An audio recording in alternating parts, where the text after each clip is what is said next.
What's going on, people? We are Tottenham TV, back here for yet another Tottenham update.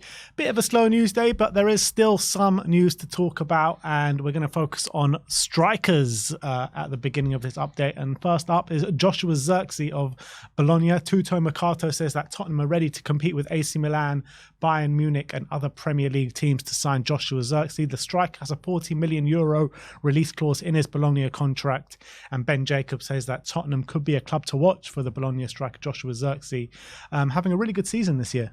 Yeah, I think 7 goals so far. He's 22 years of age. He's actually a big unit, 6'4" as well. Very tall young striker, formerly of Bayern Munich as well, but obviously they decided to let him go because he wasn't getting the game time. And now they're interested in him. Yeah, he's really coming back in and showing that maybe they shouldn't have let him go. He's definitely a striker that a lot of people are looking at because it's rare that you've got such a tall striker with such great mobility as well, and he is starting to score fairly regularly for Bologna this season, who were at one point challenging for like the top 4 spaces, but I think they're a bit lower down now, maybe a bit off form. Thiago Motta is in charge there, having a really good season. They play really good attacking football, so there's going to be a lot of interest when you've got a striker that young scoring goals. No surprise. Apparently, he's got a $40 million release clause. I've heard a few rumours. So maybe you didn't just hear rumours. That's what I told you a few minutes ago. Yeah, exactly. Yeah.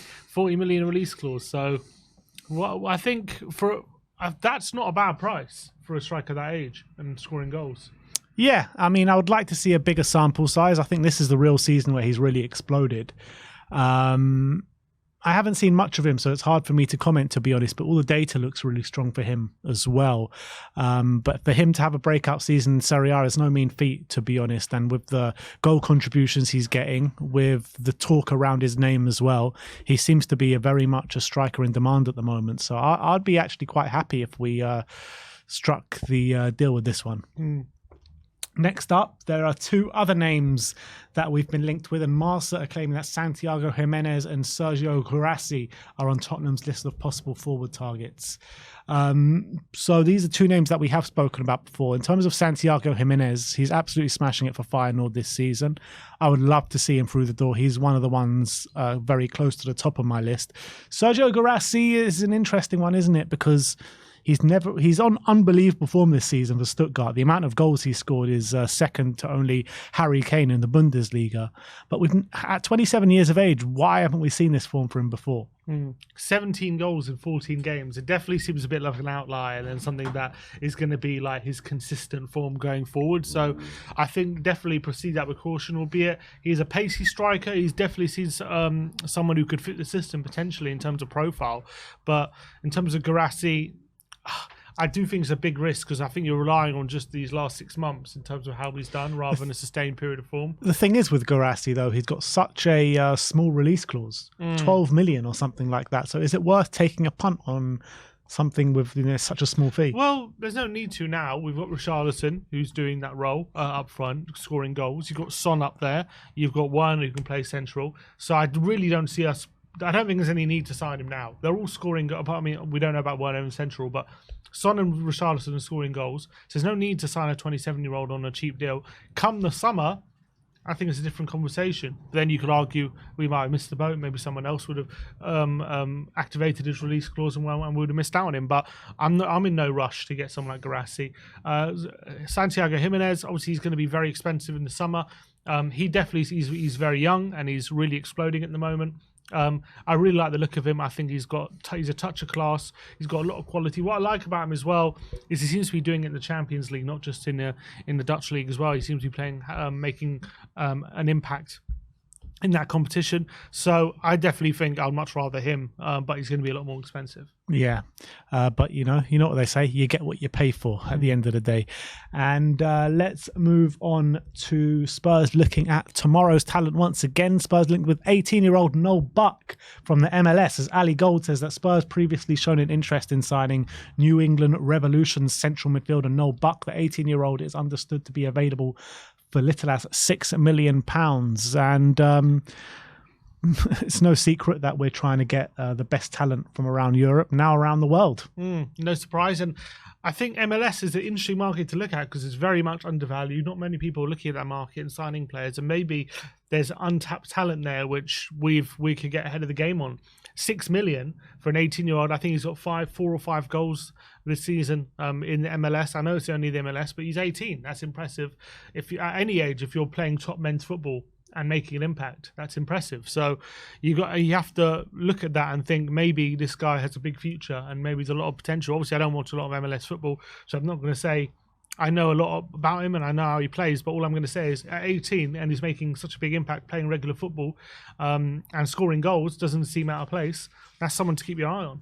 Yeah, there has been a few gems that are come out of the MLS in the last couple of years. Obviously, the biggest notable one is Alphonso Davies, isn't it? Who's one of the best left backs in European football, playing for Bayern Munich at the moment. So look, you're right. There could be a bit of value in the MLS, but if I'm looking at it in the central midfielders that we're linked to, and you compare him to maybe a Hayden Hackney and Adam Wharton, someone along those lines, I probably would prefer just to favour the Championship players. I mean, logically, it makes more sense because they're more used to the leagues here and it's a higher standard, the Championship, than MLS. But look, we've seen the scouting department, maybe there's value that we don't see in these players. And if we go with Noah Buck, I'm all for it. Yeah, I'd agree with that. Next up, let's talk about the centre-back situation, as the Daily Mail claim that Spurs do maintain an interest in signing Everton's centre-back Jared Branthwaite, despite signing Radu Dragushin this month. I just can't see. I mean, all these publications are still linking us to centre-backs, and big money centre-backs as well. Yesterday was Todibo, today is Jared Branthwaite, and I just can't see us splashing big money on a centre-back anymore. Yeah, I'd be very surprised. Obviously, I think goes out saying this definitely ain't happening in January. Yeah. He is a young centre-back. I think he's, 21, 22 at the moment. He's doing really well for Everton. I've been so impressed with how he's fitted in that back four, and you would have thought a defender of his age would struggle in a system like Everton's where they put a lot of pressure on their defence. But he's actually been thriving, and he seems very, very comfortable on the ball as well. But he's going to command a big fee. Maybe Everton struggling with FFP. Maybe that's the situation again we could take advantage of, just like we did with Richarlison. Just so they can blame us for being in FFP troubles again. They can blame again. us all they want, but we'll end up with the player. That's the most important thing. But as you say, we've got 3 senior centre-backs. Unless there's something going on with Romero, maybe we're looking to move him on for a big fee at some point. I don't get that, though. He's vice-captain of the club. He keeps talking about how much he loves it here as well, and how London is his home now. I just can't see Romero moving on. I agree with you. I think it's unlikely. But I also think Tottenham will always be looking at contingencies, and maybe if we do get an offer which we can't refuse from, like, I don't know, a big team, but I think that's unlikely. Maybe they do want a contingency for that kind of situation, and maybe that's where these rumours are coming from. But Branthwaite is not going to come to... I mean, if he comes, he probably goes ahead of Dragoshin probably in the pecking order, but I don't know if he comes to be a bench player right now or a part of the squad. I think if he was coming to be third choice, maybe he'd be open to it, but if he's coming to battle out with Dragoshin on the bench, I don't know. It seems like a tough sell to me. Yeah, me as well. And also big money. It's going to be a lot of money. You know, you're talking about 50, 60 million here. Yeah, at the least, you know. So I just can't see stuff like this happening, especially as we've got Ashley Phillips coming through, who's getting absolute rave reviews in the Championship at the moment. I just can't see us splashing big money. The only way I can see us bringing in a centre-back now is like maybe a 21-year-old up and coming that are willing to come and fight for their place here. Not someone, I know Jared Branthwaite is of that kind of mould that I'm talking about, but I think he's a level above that. He's starting week in, week out in the Premier League at the moment. I think if we could somehow get a centre-back who could also play full-back, maybe that's also an option. So you can cover both bases. Who Branthwaite, I've never seen him play there for Everton, but maybe.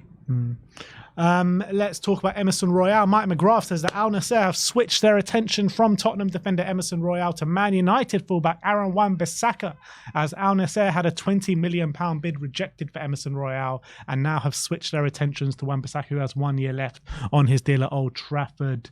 That settles the case then. Yeah, for now, I think. I reckon in the summer, I'm not sure about specifically Al Nassr, but in terms of Emerson leaving, I wouldn't be surprised if that's on the table in the summer. But as we said before, there's no need to rush to sell him. I think he can still hold pretty good value, especially that value up until the summer. He covers a lot of bases. He's happy here. If we sell him, we're going to have to, be looking for a replacement. So I think it just makes sense to hold on to him for now. And then maybe in the summer, if that same offer comes in the summer, I think it's a different story. Yeah, strongly consider it, to be fair. And last but not least, let's talk about Joe Rothen. The Footy Insider claims that Leeds are working on a deal to sign Tottenham Hotspur loanee Joe Rothen permanently this month. Leeds are concerned that if a centre-back continues to excel whilst on loan, then his price will increase significantly this summer. They know Daniel Levy all too well, to be honest, by having that assumption. And this is the kind of only loan player that we loaned out in the summer that the loanee club wants to buy. I think, it's been at the moment a bunch of loan deals which haven't really worked out except for this one. I spoke to a Leeds fan of mine, and he's been absolutely raving about Joe Rothen. He said he's unbelievable. He's so happy that they have him, and they need to sign him permanently. He said, whether Leeds go up next season or not, he said he's definitely going to be in the Premier League, he reckons. So maybe it is a case of Tottenham holding out for the summer and seeing if maybe there are some Premier League clubs interested in signing him. Depends how much Leeds offer, but obviously I do think we're going to want our money back. Probably, I'm thinking 12 million. I don't think we accept less than 12, to be honest, because he's playing so well. And if there is genuine Premier League interest, if he continues this trajectory and he's playing really well, and there might be some Premier League interest in the summer, then you definitely will get your money back. So, but there's always a risk as well. If he has a bad second half of the season, then all of a sudden his value might drop. So it's a balancing act, but depends how much Leeds offer. I think if Leeds say to us, here, 12 million, have your money back and we'll move on, I think Tottenham will accept that. Yeah, even 10 million, I think they accept, to be fair. But if they're trying to get a low ball offer, I think we wait till the summer. Is there, danger of waiting till the summer and upping your price of not selling him at all? Because what if we do up our price and then Leeds balk at it and go for another target, and then we're stuck with Rothen again for another year? It depends how well he does second half of the season. If he continues to play well, there's going to be Premier League interest. Not for sure. I mean, there's no guarantees. There's no guarantee in anything, but I think there's a good chance, especially. But there could be a guarantee if we sell him now, if Leeds make the offer. Well, for 5 million, I think you can probably get more than that right now. I don't know. Like, even if they offered anywhere between 5 and 10 million, like, I would take it, to be honest. I really would, because he's had such a stinker of a time at Tottenham. We've done him no favours. He's done us no favours. So let's just end this story and put an end to this chapter with the Joe Rothen thing. Like, he's doing well. He seemed to have found a home at Leeds. So I think if they put in a bid, 7.5 million, 8 million, I'd even accept that. Yeah, that's not bad. That's fair enough. But that is your Tottenham update for today. Let me know in the comment section below your thoughts regarding all the news stories we've brought to you today. Like, subscribe and comment. And as always, come on you Spurs.